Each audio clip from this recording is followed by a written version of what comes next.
Give reason number 2. The medulla oblongata keeps you alive during sleeping. Why? Because it's responsible for regulating the involuntary process of the body. Because the medulla oblongata regulates the involuntary process like your heartbeat, the movement of the respiratory system in breathing process, and the movement of the digestive system. Number 3, the cerebrum is very important part of the brain. Why? Because the cerebrum controls the voluntary movement and receives the nerve impulses from the 5 senses and then send the suitable responses to these impulses. And also it contained the centers of thinking and memory. So the cerebrum is very important because it controls the voluntary movement, it receives the nerve impulses from the 5 sense organs, and contained the centers of thinking and memory. Number 4, the medulla oblongata helps in digestion. Why? Because the medulla oblongata regulates the movements and the functions of the digestive system, so it helps in the digestion. Give reason number 5. Damage of the medulla oblongata causes death. Why? Because the medulla oblongata controls the involuntary process. So, if the medulla oblongata damage, so the all involuntary process as heartbeats, breathing, and the functions of the digestive system will be disturbed. So, they will be disturbed. So, it will cause the death. Now, we will talk about the part number 2 in the central nervous system, which is called the spinal cord.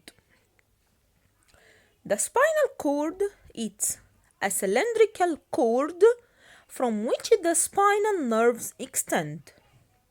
It's a cylindrical cord like this. It locates or it extends in a channel in a series of vertebrae in the vertebral column or in the backbone.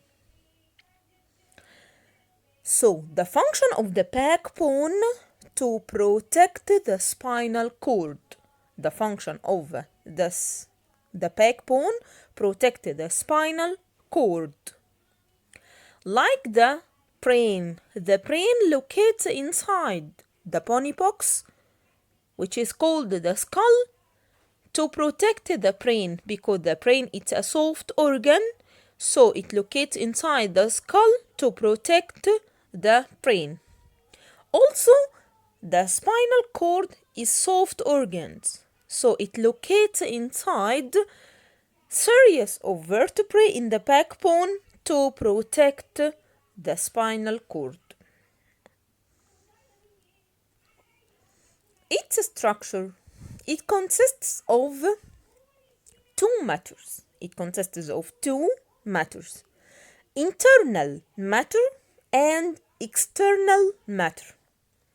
The internal matter called the gray matter.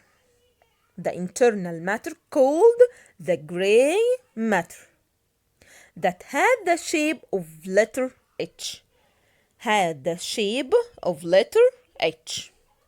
But the external matter, it's called the white matter. So the spinal cord consists of two matters. Internal take the shape of letter H, and this matter is a gray matter. And external white matter. The function of the spinal cord. It delivers the nerve messages from the body organs to the brain. It delivers nerve message from the organs to the brain.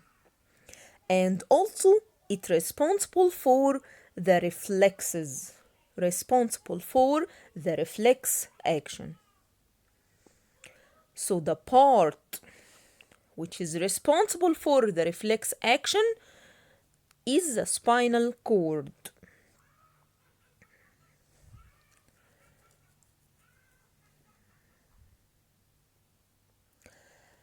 Now we will talk about the peripheral nervous system. Peripheral nervous system, it's the nerves which emerge or start from the central nervous system. Peripheral nervous system, they are nerves emerges from the central nervous system. And it consists of two nerves. Nerves emerge from the brain. It's called the cranial nerves. And they are 12 pairs. 12 pairs start from the brain. They are called the cranial nerves. So the cranial nerves that are 12 pairs of the nerves start or emerge from the brain. And spinal nerves. They are 31 pairs of nerves start from the spinal cord, so they are called the spinal nerves because they are nerves like this. They are nerves start from the spinal cord, so they are called the spinal nerves. But the nerves that start from the brain called the cranial nerves. The cranial nerves, they are 12 pairs, but the spinal nerves, they are 31 pairs. The function of the peripheral nervous system, it delivers the sensory informations and the kinetic responses between the central nervous system and the all body parts. So the function of the peripheral nervous system deliver the sensory information and the kinetic response between the central nervous system, between the brain and the spinal cord and all the body parts.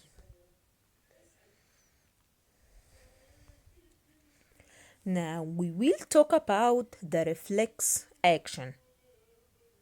And you know that the part that is responsible for the reflex action is the spinal cord.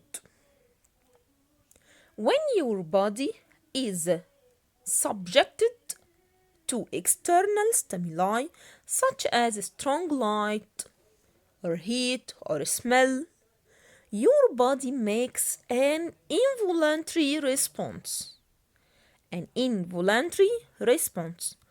This response called the reflex action. What is the definition of the reflex action? Reflex actions means it's an automatic response. It's an automatic response of the body to different stimuli. So the automatic response, they are called the reflex action. Like what? We have some examples about the reflex action, like moving your hand away quickly when you touch a plant with sharp thorns, like this. When you touch a plant with sharp thorns, so you move your hand away quickly. This action is called the reflex action. Number 2, like when you blinking your eyes when something gets close to your eye. So you blinking like this. Number 3, decreasing the size of the eye pupil, like this. Decreasing the size of eye pupil on intense light, on strong light, and increasing its size on dim light.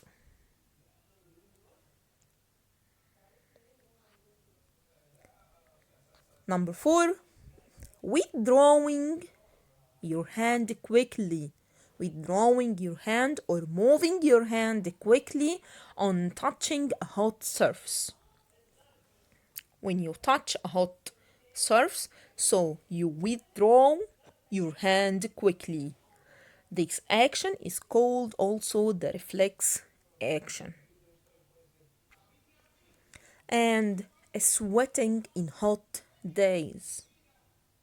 The sweating in hot days is an example of the reflex action. And secreting saliva on seeing or smelling good food. Also, this action is called the reflex action. Now, the function of the nervous system. It carries nerve messages from one area or an area of the body to another, and it regulates all the vital processes in the body. The last part in this lesson, the ways to maintain the human nervous system. How to keep your nervous system healthy. How to keep the human nervous system healthy, or how to maintain the human nervous system. Number 1, reduce the intake or decrease the intake or drinking of the stimulating substance like tea and coffee, because they affect the sleeping periods and heartbeats and lead to nervous tension. So reduce the drinking of the tea and coffee. Number 2, stay away from tranquilizers and stimulants. Stay away, don't take the tranquilizers and stimulants, and don't sit for a long time in front of the computer or TV, because they exhaust the sensory organs. And give the body enough period of rest, especially during sleeping. And avoid extreme exciting situation, and stay away from the sources of pollutions, noisy places, and smoke from cars or factories, because also they affect the nervous system. They lead to the nervous tension.